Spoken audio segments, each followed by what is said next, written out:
Guys, അപ്പോൾ നമ്മൾ municipal സ്റ്റാൻഡിലുള്ള post ഓഫീസിലേക്കാണ് വന്നിരിക്കുന്നത്. കയ്യിൽ കുറച്ച് ചില്ലറ എടുത്ത് വെച്ചിട്ടുണ്ട്. പരുത്തിപ്പാല സംഭവം. Hello, welcome back to my YouTube channel.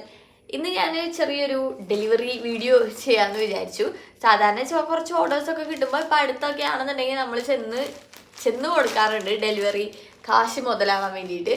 അപ്പം ഇന്ന് ഇതായാലും 3 കൊറിയേഴ്സ് നമുക്ക് കിട്ടിയിട്ടുണ്ട്. അപ്പം ഇത് പോസ്റ്റൽ വഴിയാണ് കൊറിയർ ചെയ്യാറ്. പോസ്റ്റലാവുമ്പോൾ ഒരു 60 രൂപ മിനിമം എന്തായാലും വരും. പിന്നെ അതിന് മേലെ വെയിറ്റ് അനുസരിച്ച് ദൂരം അനുസരിച്ചൊക്കെ കൂടും കുറയൊക്കെ ചെയ്യും. കുറയൊന്നുമില്ല, കൂടാനേ വഴിയുള്ളൂ. അപ്പോൾ once again welcome back to my YouTube channel. നമ്മുടെ ചാനൽ ആദ്യമായിട്ട് കാണുന്നവരുണ്ടെങ്കിൽ സബ്സ്ക്രൈബ് ചെയ്യാനും ലൈക്ക് ചെയ്യാനും ഒന്നും മറക്കരുത് കേട്ടോ. അപ്പം ഇന്ന് ഞാൻ ഒറ്റയ്ക്കല്ല, നിങ്ങളെല്ലാവരും കൂടി വായോ, നമുക്ക് ഒരുമിച്ച് പോയി ഡെലിവറി ചെയ്യാം. നമുക്ക് കൊടുക്കാൻ പോവാം. എന്തോ മഴ ഇപ്പം നിൽക്കുന്നു. അതിൽ റെയിൻകോട്ടൊക്കെ എടുത്തിട്ട് നമുക്ക് പോവാട്ടോ. അതെ, പാഴ്സൽ നമ്മുടെ കയ്യിലുണ്ട്. പിന്നെ പോസ്റ്റ് ഓഫീസ് പോകുമ്പോൾ നമ്മൾ കയ്യിൽ എന്തെങ്കിലും പൈസ എടുത്ത് പിടിക്കണം. GPay ഒന്നുമില്ല. എന്താണോ അവിടെ മാത്രം GPay ഇല്ലാത്ത? അപ്പോൾ എന്തെങ്കിലും പൈസ കയ്യിലെടുത്ത് പിടിക്കുക. ചെരുപ്പിടട്ടെ കേട്ടോ. എന്നിട്ട് നമ്മൾ സ്കൂട്ടിയിലാണ് പോണേ. ഓക്കെ, അപ്പോൾ ഇനി അവിടെ വെച്ച് കാണാം.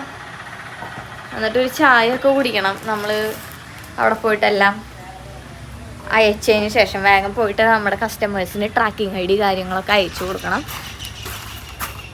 എന്നാൽ പിന്നെ അവിടെ വെച്ച് കാണാമല്ലേ ഗൈസ്. അപ്പോൾ നമ്മൾ മുനിസിപ്പൽ സ്റ്റാൻഡിലുള്ള പോസ്റ്റ് ഓഫീസിലേക്കാണ് വന്നിരിക്കുന്നത്. കയ്യിൽ കുറച്ച് ചില്ലറ എടുത്ത് വെച്ചിട്ടുണ്ട്. ഞാൻ അവിടെ പോയിട്ട് ഞാൻ പറഞ്ഞേ പോയിട്ട് ചായയൊക്കെ കുടിച്ചിട്ട് വരാമെന്ന് പറഞ്ഞിട്ട്. ഇവിടെ 7 മണി വരെ ഒക്കെ ഉണ്ട്. അപ്പോൾ അത്ര വരെ ലേറ്റ് ആയാലും വലിയ പ്രശ്നമൊന്നുമില്ല. വീഡിയോ ഉണ്ടാവും ഗൈസ്. നമ്മൾ സ്പീഡ് പോസ്റ്റിന്റെ അവിടെയാണ് കൊറിയർ കൊടുക്കണേ. അപ്പോൾ ഇങ്ങനെ ഒരു സ്റ്റിക്കർ ഉണ്ടാവും, അത് അതിന്റെ മേലെ ഒട്ടിച്ചിട്ട് നമ്മൾ അവിടെ വേ ചെയ്യാൻ കൊടുക്കും. അപ്പോൾ അവര് അതിന്റെ വെയിറ്റും പിന്നെ പോകുന്ന ഡിസ്റ്റൻസ് അനുസരിച്ചായിരിക്കും നമുക്ക് എമൗണ്ട് വരിക കേട്ടോ. വേണമെങ്കിൽ പ്രൈവറ്റ് ആയിട്ട് നിങ്ങൾക്ക് അയക്കാൻ പറ്റും. പക്ഷെ എല്ലാം നമ്മൾ പ്രൈവറ്റ്ലി അയക്കുമ്പോൾ അവിടെ എത്തണം എന്നില്ല. അതായത് ടൗൺ ഏരിയ, ചില ഏരിയാസിലേക്ക് മാത്രമേ അവർ കൊണ്ടുവന്ന് എത്തിക്കുള്ളൂ. ഇതാകുമ്പോൾ കംഫർട്ടബിൾ ആണ്. കാരണം കസ്റ്റമേഴ്സിന് അവരുടെ വീട്ടിൽ തന്നെ എത്തണോണ്ട് വേറെ ബുദ്ധിമുട്ടൊന്നും നമ്മൾ വരുത്തിക്കുന്നില്ല. അപ്പോൾ 2 എണ്ണം കൂടി 118, അതായത് ഒരെണ്ണത്തിന് 59 അല്ലേ ഉണ്ട്. അപ്പോൾ അതിൻ്റെ ട്രാക്കിംഗ് ID നമുക്ക് അയച്ചിട്ടുണ്ട്. നമുക്കിത് അപ്പം തന്നെ കസ്റ്റമറിന് അയച്ചു കൊടുക്കണം. ഇത് പിറ്റേന്ന് നാളെ തന്നെ എത്തും. മറ്റേ വയനാട്ടിലാണെങ്കിൽ 2 ദിവസത്തിനുള്ളിൽ തന്നെ എത്തും. ഓക്കെ, അപ്പോൾ ആ പരിപാടി കഴിഞ്ഞു. ഇനി നെക്സ്റ്റ് ചായ കുടിക്കുക. അതെ, നമ്മൾ ചായ കുടിക്കാൻ വേണ്ടിയിട്ടേ കുറുക്കഞ്ചേരിയുള്ളൊരു അത് ആദ്യമായിട്ട് അങ്ങോട്ട് എന്തായാലും ഒന്ന് പോയി നോക്കി നോക്കാം. ചിലപ്പോൾ കേൾക്കൂല. അതായത്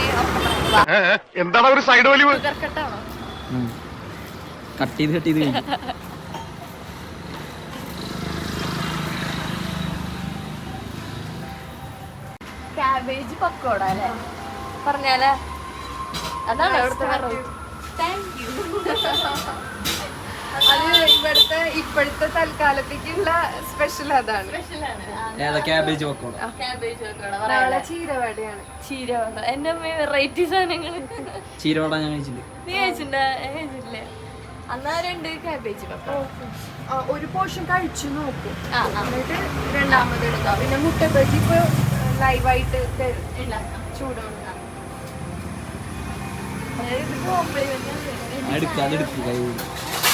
എടുത്ത് കൈ പിടി. അങ്ങനെയല്ല, പാത്രം എടുത്തിട്ട്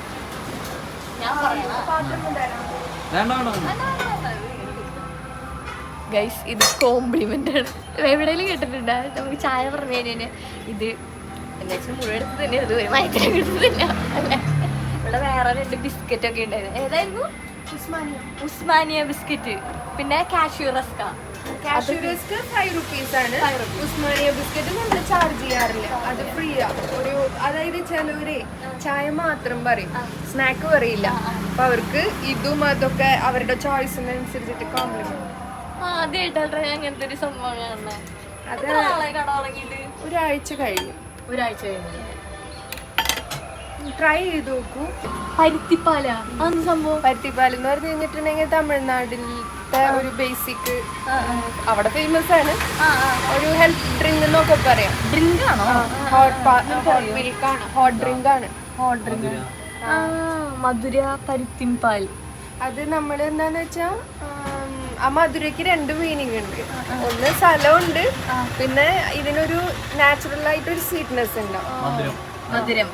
അതല്ലാന്ന് വെച്ച് കഴിഞ്ഞാൽ നമുക്ക് കരിപ്പെട്ടിയും ചേർക്കാം, നോർമൽ ഷുഗർ, അത് ആളുകളുടെ ചോയ്സ് അനുസരിച്ച്.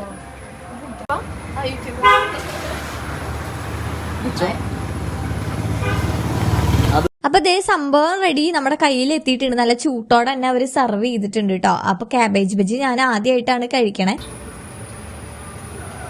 ഇടൂ ചമ്മന്തി അടക്കം സൂപ്പർ ടേസ്റ്റ്. ചമ്മന്തി കൂട്ടി തിന്നണം,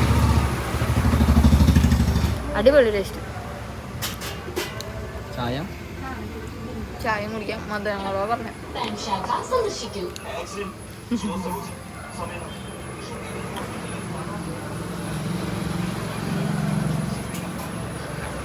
ചൂട് ചായ കുടിച്ച് ശീലല്ലേ.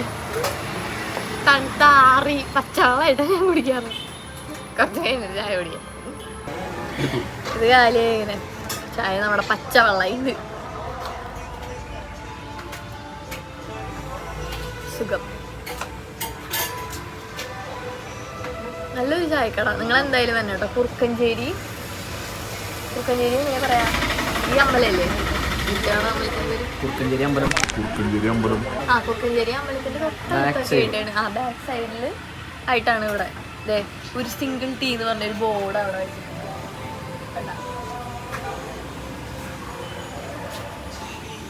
ഇത് ഓരോ ദിവസം ഓരോ വെറൈറ്റി. നാളെ ഇനി വേറെ സാധനം എന്നൊക്കെ പറയുന്നുണ്ട്. പക്ഷെ നമുക്ക് ഇന്ന് ഇത് ടേസ്റ്റ് ചെയ്യാനാണ് കിട്ടിയത്. സൂപ്പർ ടേസ്റ്റ് ആയിരുന്നു. അപ്പം എല്ലാവരും ഇന്ന് ടേസ്റ്റ് ചെയ്ത് നോക്കാട്ടാ. ചായ കുടിച്ച് തീർക്കട്ടെ. വെറുതെ ചായ കുടിക്കാനാണ് വളരെ അൺഎക്സ്പെക്റ്റഡ് ആയിട്ട് ഞാൻ കണ്ടെത്തിയ ഒരു കടയാട്ടോ ഇത്. അപ്പൊ ഇവിടെ എത്തിയിട്ട് മുംതാസ് മാമിനെ കണ്ടു. അവരുടെ മാമിന്റെ അടുത്ത് കുറച്ച് കാര്യങ്ങളൊക്കെ നമ്മൾ സംസാരിച്ചു. അടുത്ത ആഴ്ചയായിട്ട് ഇവിടെ കുറച്ച് റെനോവേഷൻസ് കാര്യങ്ങളൊക്കെ ഈ കടയിൽ നടത്തുന്നുണ്ടെന്ന് നമ്മുടെ അടുത്ത് പറഞ്ഞിട്ടുണ്ടായിരുന്നു കേട്ടോ. പിന്നെ നേരെ ആള് പറഞ്ഞു ഇവിടെ തൊട്ടടുത്ത ആൾക്കൊരു പെറ്റ് ഷോപ്പാണ്, തൃശ്ശൂരിലെ ഫസ്റ്റത്തെ ഷോപ്പായിരുന്നു ഇതെന്നൊക്കെ. അങ്ങനെ ഷോപ്പിന്റെ വീഡിയോസും ഫോട്ടോസും ഒക്കെ കാണിച്ചു തന്നപ്പോൾ നമ്മൾ പറഞ്ഞു നമ്മളൊന്ന് കയറി ഒന്ന് നോക്കാം എങ്ങനെയുണ്ട് കട അതൊക്കെ അന്വേഷിച്ചിട്ട്. ഓരോ കസ്റ്റമേഴ്സിന്റെ അടുത്താണെങ്കിലും അവിടെ വെറുതെ ചായ കുടിക്കാൻ വരുന്നവരുടെ അടുത്താണെങ്കിലും ഭയങ്കര സ്നേഹത്തോടെ ആയിരുന്നു കേട്ടോ ആള് സംസാരിക്കണ്ടായിരുന്നു. തൃശ്ശൂരിൽ ആദ്യമായിട്ടുള്ള പെറ്റ് ഷോപ്പാണ് ഇവിടെ.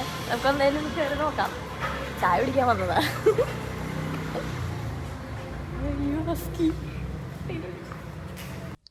ഞാൻ കയറി വന്നപ്പോൾ തന്നെ ഇവിടെ ഒരു ഹസ്കീനാട്ടോ കണ്ടത്. സംഭവം എനിക്ക് പട്ടികളെയും പൂച്ചകളെയൊക്കെ ഭയങ്കര ഇഷ്ടമാണ്. പക്ഷെ പട്ടികളെ തൊടാനുള്ള ധൈര്യം എനിക്ക് ഇതുവരെ കിട്ടിയിട്ടില്ല.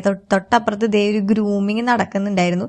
അവർ അത്യാവശ്യം വലിയൊരു ടീമും കാര്യങ്ങളും ഒക്കെ ഉണ്ട് ഗ്രൂമിങ്ങിനൊക്കെ ആയിട്ട്. തൊട്ടപ്പുറത്ത് തന്നെ പെറ്റിന് വേണ്ട ഫുഡും സപ്ലിമെന്റ്സും കാര്യങ്ങളൊക്കെ ഇരിക്കുന്നുണ്ടായിരുന്നു. നളാന്നാണ് ഇവരുടെ പെറ്റ് ഷോപ്പിന്റെ നെയിം. ഇവിടെ തൊട്ടപ്പുറത്ത് തന്നെയായിട്ട് ഒരു ഫീഡ്ബാക്കിന്റെയും സ്റ്റിക്കി നോട്ട്സ് അവിടെ ഇരിക്കുന്നുണ്ടായിരുന്നു കേട്ടോ. നല്ല ക്യൂട്ട് റൈറ്റിംഗ്സിൽ എഴുതിയ ഒരു ഫോട്ടോ സെക്ഷനും നമുക്ക് അവിടെ കാണായിരുന്നു. പിന്നെ ഞാൻ സംസാരിച്ചപ്പോൾ ഇവിടെ ഫർണിച്ചേഴ്സും കാര്യങ്ങളും ഒക്കെ ഉണ്ട്. ഇതേ ഈ കണ്ടില്ലേ, നല്ല ഓർഗനൈസ്ഡ് ആയിട്ട് നിൽക്കുന്ന പോലത്തെ ഒരു ഫർണിച്ചറൊക്കെയാണ് ഇവർ പെറ്റ്സിന് പ്രൊവൈഡ് ചെയ്യുന്നത്. പിന്നെ ക്യാറ്റ് ബാഗ് അങ്ങനത്തെ ഐറ്റംസ് ഒക്കെ ഇവിടെ അവൈലബിൾ ആണ് കേട്ടോ. അപ്പൊ വെറുതെ ഇവിടെ വന്ന സ്ഥിതിക്ക് നമ്മുടെ വ്യൂവേഴ്സിനും കൂടി ഇത് കാണിച്ചു കൊടുക്കാന്ന് കരുതിയിട്ടാണ് ഞാൻ ഉള്ളിലൊക്കെ പോയിട്ട് അതിന്റെ വീഡിയോസും കാര്യങ്ങളൊക്കെ എടുത്തിരിക്കണേ. പിന്നെ നേരെ മുംതാസ് മാമിന്റെ അടുത്ത് പറഞ്ഞ് അവിടെ നിന്ന് ഇറങ്ങിട്ടോ. ഗൈസ്, അപ്പൊ ഇവിടെ പെറ്റ്സിന്റെ ഗ്രൂമിങ്ങിന്റെ ഒരു ഷോപ്പാണ്. മെഡിസിൻസ് ഒന്നുമില്ല, പക്ഷെ സപ്ലിമെന്റ്സ് കാര്യങ്ങൾ പിന്നെ പെറ്റിന്റെ ഫർണിച്ചേഴ്സ് ഒക്കെ ഇല്ലേ, എല്ലാ കാര്യങ്ങളൊക്കെ ഉണ്ട്. ഇവിടെ അത്യാവശ്യം കസ്റ്റമേഴ്സ് എല്ലാവരും വരുന്ന ഒരു സ്ഥലം തന്നെയാണ്. അപ്പോൾ വളരെ അൺഎക്സ്പെക്റ്റഡ് ആണെങ്കിലും നമുക്കിത് കാണാൻ പറ്റി. ചായ കുടിക്കാൻ വന്നതാണ്. അപ്പോൾ അത്രേ ഉള്ളൂ ഇന്നത്തെ നമ്മുടെ വ്ളോഗ്. അപ്പോൾ ഇവിടെ വരിക, പെറ്റ്സൊക്കെ ഉള്ളവർ നല്ല അടിപൊളിയായിട്ടുള്ള ഒരു ഫീഡ്ബാക്കും റെസ്പോൺസൊക്കെ ഉള്ള ഒരു സ്ഥലമാണ് കേട്ടോ. അപ്പോൾ ധൈര്യമായിട്ട് ഇങ്ങോട്ട് തന്നെ കൊണ്ടുവന്നോളൂ. അപ്പോൾ നമ്മുടെ വ്ളോഗ് അവസാനിപ്പിക്കുക അല്ലേ?